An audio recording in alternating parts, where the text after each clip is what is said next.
ക്രിസ്തുവിൽ സ്നേഹം നിറഞ്ഞവരെ, വിശുദ്ധവാരത്തിലെ ബുധനാഴ്ചയിൽ നാം ഇന്നായിരിക്കുമ്പോൾ ഇന്നത്തെ തിരുവചന ഭാഗത്തിൽ കർത്താവിനോടൊപ്പം മേശ പങ്കിടുന്ന യൂദാസിനെയാണ് നാം കാണുക.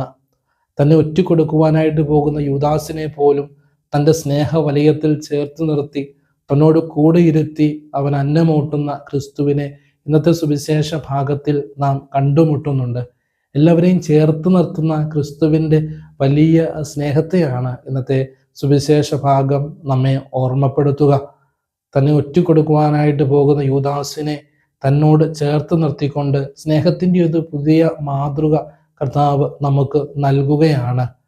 കർത്താവ് അവനൊരു അവസരം കൂടി കൊടുക്കുകയാണ് ഇവിടെ, തൻ്റെ ആ ഒരു തീരുമാനത്തിന് പിന്മാറുവാനായിട്ടുള്ള ഒരവസരം. അതുകൊണ്ടാണ് അവിടുന്ന് ഇപ്രകാരം പറയുക, നിങ്ങളിൽ ഒരുവൻ എന്നെ ഒറ്റിക്കൊടുക്കും.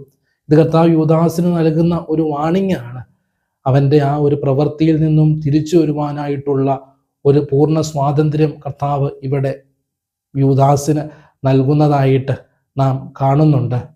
എന്നാൽ ഇതൊന്നും അറിയാതെ കൂടെ ഉണ്ടായിരുന്ന ശിഷ്യന്മാർ കർത്താവിനോട് ചോദിക്കുന്നുണ്ട്, കർത്താവേ, അത് ഞാൻ അല്ലല്ലോ എന്ന്.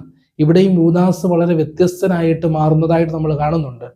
3 വർഷക്കാലം കർത്താവിനോട് ചേർന്ന് നിന്ന യൂദാസ്, കർത്താവ് പ്രവർത്തിച്ച അത്ഭുതങ്ങളൊക്കെ തൻ്റെ ജീവിതത്തിൽ കണ്ടവൻ, അന്ധന് കാഴ്ച ലഭിക്കുന്നതും ചെകിടന് കേൾവി ലഭിക്കുന്നതും മുടന്തൻ നടക്കുന്നതും മരിച്ചവൻ ഉയർത്തുന്നതും ഒക്കെ കണ്ട യൂദാസ് കർത്താവിനോട് ചോദിക്കുക, ഗുരു, അത് ഞാൻ അല്ലല്ലോ എന്നാണ്.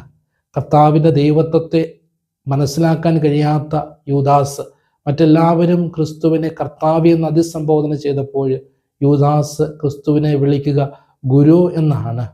ഒരു ടീച്ചറിൻ്റെ അല്ലെങ്കിൽ ഒരു പണ്ഡിതൻ്റെ സ്ഥാനം മാത്രമാണ് ക്രിസ്തുവിന് യൂദാസ് ഇവിടെ നൽകുക. നമ്മുടെയൊക്കെ അനുദിന ജീവിതത്തിൽ പലപ്പോഴും നാമും യൂദാസിനെ പോലെ പെരുമാറാറുണ്ട്. ചെറുപ്പം മുതൽ ക്രിസ്തു ആരാണെന്നും ക്രിസ്തുവിൻ്റെ കരസ്പർശങ്ങൾ പല ആവർത്തി നമ്മുടെ ജീവിതത്തിൽ അനുഭവിച്ചറിഞ്ഞിട്ടും പലപ്പോഴും ക്രിസ്തുവിനെ ഏറ്റുപറയുവാനായിട്ട് അല്ലെങ്കിൽ അവനെ പൂർണ്ണമായിട്ട് മനസ്സിലാക്കാനായിട്ട് നമുക്കും സാധിക്കാതെ പോകുന്നുണ്ട്. കർത്താവ് ഒരുക്കിയ മേശയായ വിശുദ്ധ കുർബാനയിൽ, വിശുദ്ധ ബലിയിൽ നാമും പങ്കുകാരാകാറുണ്ട്. യുദാസിനെ പോലെ നാമും അവൻ്റെ അപ്പം ഭക്ഷിക്കുകയും എന്നാൽ പിന്നീട് അവനെതിരെ തിരിയുകയും ചെയ്യുന്ന ഒത്തിരി അവസരങ്ങൾ നമ്മുടെയൊക്കെ അനുദിന ജീവിതത്തിലും കടന്നു വരാറുണ്ട്. എന്നാൽ യുദാസിൽ നിന്ന് നമ്മെ വ്യത്യസ്തമാക്കുന്നത് നമുക്ക് ആ വിശുദ്ധ കുർബാനയിൽ വീണ്ടും വീണ്ടും പങ്കുചേരാനും നമ്മുടെ പഴയ വഴികളെയൊക്കെ മാറ്റി പുതിയ വ്യക്തികളായിട്ട് തീരുവാനുള്ള അവസരങ്ങളും കർത്താവ് ഓരോ ദിവസവും നൽകുന്നുണ്ട്. ആ അവസരങ്ങളെയൊക്കെ പരമാവധി വിനിയോഗിച്ചുകൊണ്ട് ഒരു പുതിയ ജീവിതത്തിലേക്ക് പ്രവേശിക്കുവാൻ നമുക്ക് സാധിക്കണം.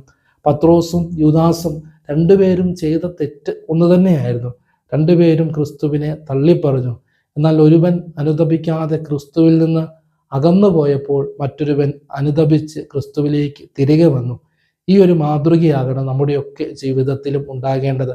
പത്രോസിനെ പോലെ നമ്മുടെ തെറ്റുകൾ തിരിച്ചറിഞ്ഞ് ക്രിസ്തുവിലേക്ക് കടന്നു വന്നുകൊണ്ട് അവൻ്റെ കൂടെ ആയിരുന്നുകൊണ്ട് അവൻ്റെ അപ്പം ഭക്ഷിക്കുവാനായിട്ട് നമുക്കും പരിശ്രമിക്കാം.